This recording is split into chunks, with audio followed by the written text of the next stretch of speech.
Girafe ont un long cou. Nous allons voir ça. Jumbo Girafe, goûte donc une de mes mangues. Elles sont mangorifiques.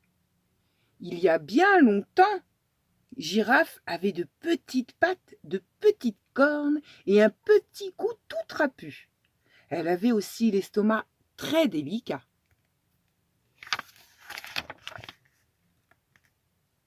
Qu'est-ce qui t'arrive, Girafe demande Kakaraka. J'ai mal au ventre. J'ai dû manger trop de mangues, répond Girafe. Les autres animaux voulurent l'aider. Pourquoi n'essaies-tu pas de mâcher de la laitue, proposa Tortue. Broute de l'herbe, conseilla Hippo. C'est excellent pour les problèmes d'estomac. Ou bien du miel. Voilà ce qu'il te faut, affirma le lion. Va voir les abeilles et demande-leur de t'en donner. Du miel? D'accord, je vais de ce pas rendre visite aux abeilles. Azante, merci tout le monde.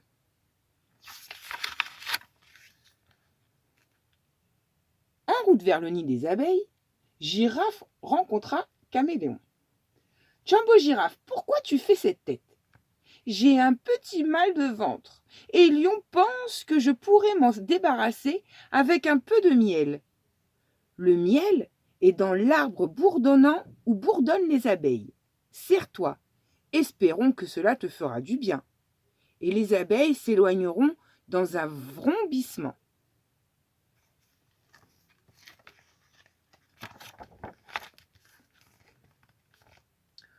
Waouh! Du miel gratuit! Qu'est-ce que tu attends? Mets ta tête dans ce trou et régale-toi. Vas-y! Alors Girafe plongea la tête à l'intérieur de l'arbre et découvrit des tonnes de miel. Que c'est bon le miel! Caméléon, est-ce que mon ventre gargouille? Lança Girafe depuis le tronc de l'arbre. Pas de gargouillement, à signaler, cria Caméléon. Je vais sortir, Caméléon, annonce Girafe. Oh non, on dirait que je suis coincée.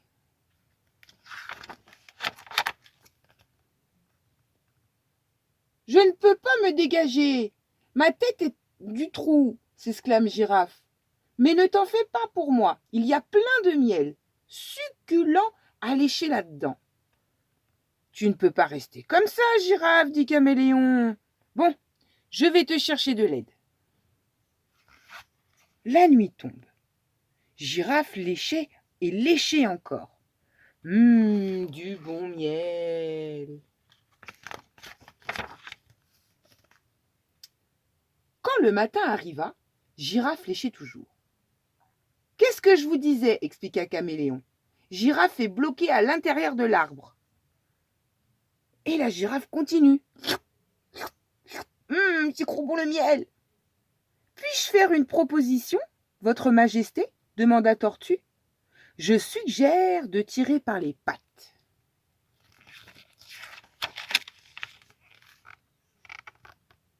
Et il tire, il tire, il tire. Regardez les pattes, dit Hippo. Elles sont devenues toutes longues. Votre Majesté, je suggère que nous arrêtions de tirer sur les pattes de Girafe, dit la Tortue. Ne t'inquiète pas, Girafe, cria le lion. Nous allons te sortir de là.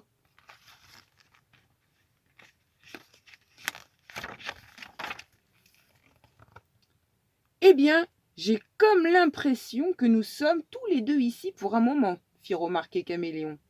Et si on jouait à « Qu'est-ce qu'il y a dans ma calebasse ?»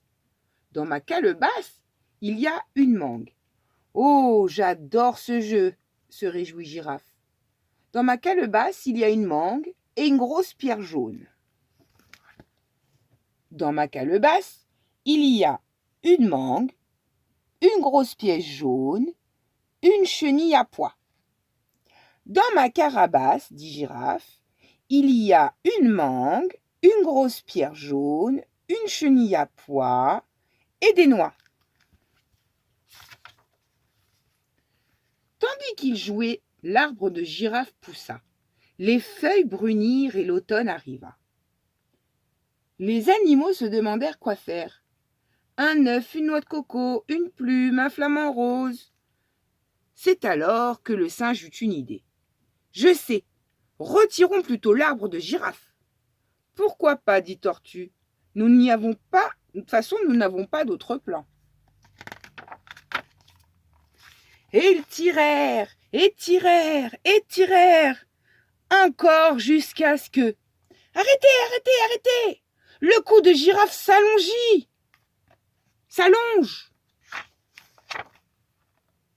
Ne t'inquiète pas, cria Lion. Nous allons te tirer de là, girafe. Et il s'est reparti. Il soupira. Dans la calebasse, il y a... Et il recommence le jeu. Tandis qu'il jouait, l'arbre de girafe poussa encore. Et encore. Toutes les feuilles tombèrent. Et l'hiver arriva. Une orange, un champignon. Girafe, est-ce que ça va? Demande Caracara.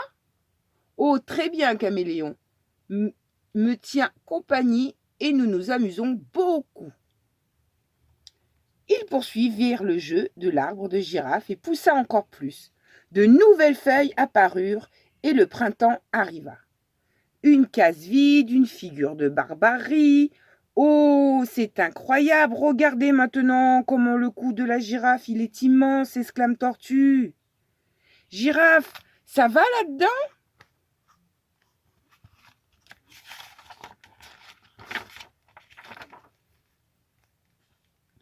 Eh bien, je commence un peu à m'ennuyer. Et puis, il n'y a plus de miel. Girafe, le caméléon, tu dois faire un dernier essai pour te décoincer toi-même. Tu crois que je vais y arriver? Demanda Girafe. Tu as pas mal changé, tu sais, répondit Caméléon. D'accord, conclut Girafe.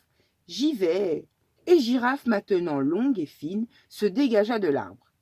Hop! J'ai réussi, je suis libre. Oh, mais comme vous êtes loin! C'est parce que tu es devenue tellement grande, lança Hippo d'en bas. Je crois bien que j'ai le vertige, dit Girafe. Cela fait combien de temps que je suis là-haut? 3 saisons entières. Le temps que cet arbre pousse, répondit Caméléon. Avec ce long cou, tout neuf, Girafe cueillit ses propres nourritures au sommet des arbres. Là où aucun autre animal ne pouvait se servir. Miam, miam, de jeunes feuilles fraîches et délices. Et plus de problème d'estomac. Voilà pourquoi, depuis ce jour, Girafe atteint mon cou. Elle s'est étirée, encore à l'intérieur de l'arbre et maintenant, sa tête touche presque les nuages.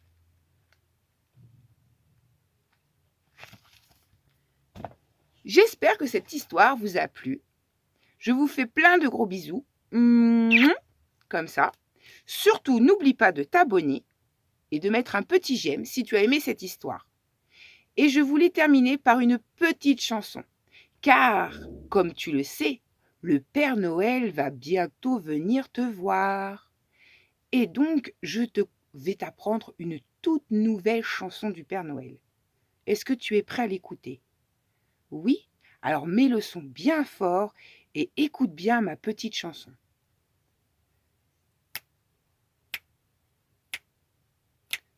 Noël, c'est comme un rythme de jazz. Ça commence tout doucement. On n'entend que la contrebasse, comme le cœur d'un petit enfant. Et sur ce rythme-là, Noël, chantez tous avec moi. Noël, chantez tout bas, tout bas. Noël, Noël. À bientôt les amis pour de nouvelles histoires et de nouvelles aventures. Je vous fais plein de gros bisous et n'oublie pas de t'abonner et de mettre un petit j'aime si tu as aimé aussi cette chanson. À bientôt les amis!